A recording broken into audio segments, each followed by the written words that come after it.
បាទខ្ញុំបាទ Mr. Heng Cooking ក៏ចូលមកជម្រាបសួរដល់ពុកម៉ែបងប្អូនជាបន្តទៀតបាទនៅថ្ងៃនេះដែរខ្ញុំក៏បានធ្វើនៅមុខម្ហូបមួយទៀតបាទហើយចំពោះមុខម្ហូបនេះដែរគឺខ្ញុំបានធ្វើការដើរផ្សារបាទហើយក៏ទៅរកទិញនៅទាកប៉ាបាទចំពោះទាកប៉ាដែរគឺខ្ញុំបានជ្រើសរើសយកទាកប៉ាតែមួយចំហៀងទេប៉ុន្តែមានទម្ងន់រហូតដល់ទៅ1គីឡូជាងបាទហើយបន្ទាប់ពីខ្ញុំបានទិញហើយខ្ញុំក៏បានធ្វើការដើរ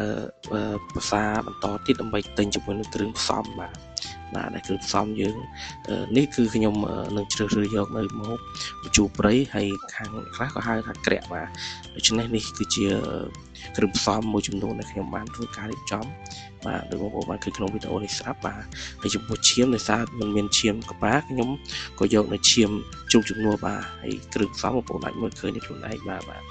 អញ្ចឹងទេចំពោះគ្រឿងផ្សំនៅជូរក្រាក់នេះដែរជូរព្រៃនេះគឺអាចនិយាយថាយើងត្រូវប្រើគ្រឿងដែលវារៀងលះបាទមិនថាប្រហុកមិនថាអំពិលទុំមួយហ្នឹងបាទនិយាយទៅគ្រឿងបែបលះបាទដិតបានឆ្ងាញ់បាទឥឡូវនេះយើងចាប់ដើមធ្វើតែម្ដងកុំឲ្យរងចាំខាត់វាយូរខ្ញុំបានធ្វើការរំលីងគ្រឿងចូលគ្នាបាទមានរំដេងគល់ស្ក្រេតល្ក្រូចម្ទេសអីហ្នឹងបាទខ្ទឹមសហ្នឹងរួមមួយម្ទេសឆាបងដែរបាទដើម្បីយើងយកពណ៌បាទរួមជាមួយនឹងរសជាតិឈ្ងុយណាហ្នឹងហើយអញ្ចឹងទេយើងបន្ទាប់ពីរំលីងបានមួយបន្តិចទៅយើងក៏ចាប់ផ្ដើមដាក់នៅប្រហុកបាទចំពោះប្រហុកនេះគឺយើងប្រើប្រហុកបាទរៀងច្រើនដែរដើម្បីឲ្យមុខម្ហូបយើងកាន់តែមានឲ្យជារសបាទដូច្នេះខ្ញុំក៏បានកូរគ្រឿងច្បល់ចូលគ្នាជាមួយនឹងគ្រឿងទេសរបស់យើងគ្រឿងផ្សំរបស់យើងណាហ្នឹងហើយម្ជូរព្រៃយើងធ្វើបែបឲ្យមានអនាម័យទៅទៀតមកយើងក៏បានដាក់នៅទាចំពោះទាដែរខ្ញុំក៏បានធ្វើការស្រុះព្រៃយកទឹកព្រៃចេញបាទហ្នឹងហើយយើងស្រុះមកល្មមទៅដើម្បីយកទឹកព្រៃចេញបន្ទាប់មកយើងកាប់ហើយយើងក៏ចាប់ផ្ដើមបាទកូរទៅមកយើងថែមទឹកសយើងតិចទៅបាទដើម្បីឲ្យកុំឲ្យខ្លោចឆ្នាំងបាទហើយយើងបន្តការកូរបាទកូរឲ្យវាចូលជាតិណាហ្នឹងហើយដើម្បីគ្រឿងទាយើងគឺវាឆ្ងាញ់បាទតទៅយើងធ្វើការកូរហើយយើងក៏បន្ថែមនៅអំពិលទុំបាទដើម្បីឲ្យវានិយាយទៅរងាស់ជាមួយគ្នាដើម្បីឲ្យវាចេញជាតិណាហ្នឹងហើយចូលបងប្អូនអាចទស្សនាបានបាទមុខម្ហូបនេះគឺងាយអត់មានពិបាកទេយើងចង់ធ្វើម្ហូបនេះគឺយើងគ្រាន់តែជ្រើសរើសនៅគ្រឿងផ្សំយើងមិនចាំបាច់បុកហត់អីទេគឺយើងគ្រាន់តែយើងកាប់វាទូចៗណានេះគ្រឿងខ្ញុំថែមមានម្សៅស៊ុបខ្នុរបាទរួមជាមួយនឹងប៊ីចេងស្ករសហ្នឹងបាទដើម្បីឲ្យមានរសជាតិបន្ថែមទៀតបាទជាទីបងប្អូនអាចធ្វើតាមបានសម្រាប់បងប្អូនដែលនៅផ្ទះទំនេរនឹងឯងកុំឲ្យអស់ស្តុកយើងធ្វើម្ហូបខ្លួនឯង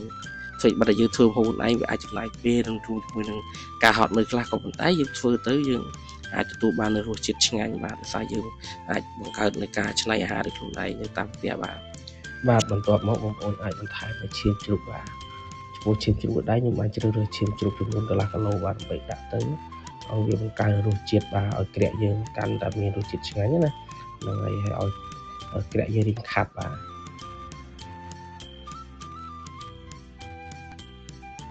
ហើយបន្ទាប់មកខ្ញុំថែមទឹកតិចទៀតបាទហើយការបន្ថែមទឹកនេះយើងដាក់ទឹកមកល្មមបាទកុំឲ្យលិចពេកបាទគឺដាក់មកល្មមប៉ែកណាយើងបើបិទក្របទៅយើងរងាស់ចោលបាទយើងប្រើភ្លើងហ្គាសរៀងខ្លាំងដែរបាទយើងក៏ទុកចោលបាទស្ទុះអញ្ចឹងទៅបាទបងប្អូនអាចធ្វើកិច្ចការផ្សេងលាងសម្អាតគ្រឿងផ្ទះបាយបាទហ្នឹងហើយអូខេបន្ទាប់មកក៏យើងបានធ្វើការបើកមើលបាទនេះគឺយើងចាប់ផ្ដើមគ្រឿងផ្សំយើងចាប់ផ្ដើមរលាយចូលគ្នាហើយក៏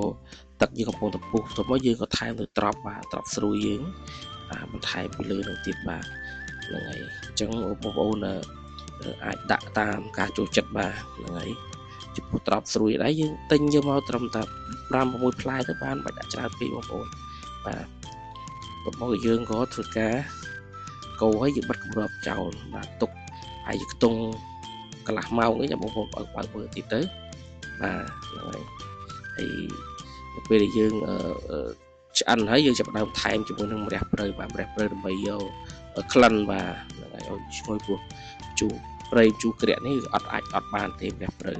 ខ្ញុំមិនមានស្លឹកស្ដៅឆ្អេះហើយស្លឹកកទ្រូបងប្អូនបាទដូច្នេះទេកន្លែងហ្នឹងបងប្អូនមានបងប្អូនអាចបន្ថែមវាកាន់ទទួលបានរសជាតិឈ្ងុយឆ្ងាញ់ថែមទៀតបាទដូច្នេះទេមុខម្ហូបរបស់យើងក្រាក់ទាកប៉ាថ្ងៃនេះគឺមានតែប៉ុណ្ណេះអញ្ចឹងបងប្អូនអាចមើលទៅវីដេអូហ្នឹងគឺងាយទេបងប្អូនអាចធ្វើវានៅតាមផ្ទះខ្លួនឯងបាទដោយមិនពិបាកទេបាទសម្រាប់ទាយើងជ្រើសរើសទាត្រឹមតែចំហៀងទៅបាទ thì chẳng thế là một hộpนี้យើងអាចចំណាយខ្ទង់ត្រឹមតែ20000ទេបងប្អូនបាទអញ្ចឹងយើងអាចទទួលបាននៅម្ហូបមួយឆ្នាំយើងដួសទៅយើងបាន4-5ចានដែរបងប្អូនបាទហ្នឹងហើយអញ្ចឹងអរគុណច្រើនសម្រាប់ការទស្សនាបាទ Mr. Hey Cooking សូមអរគុណនិងសូមជម្រាបលាបាទ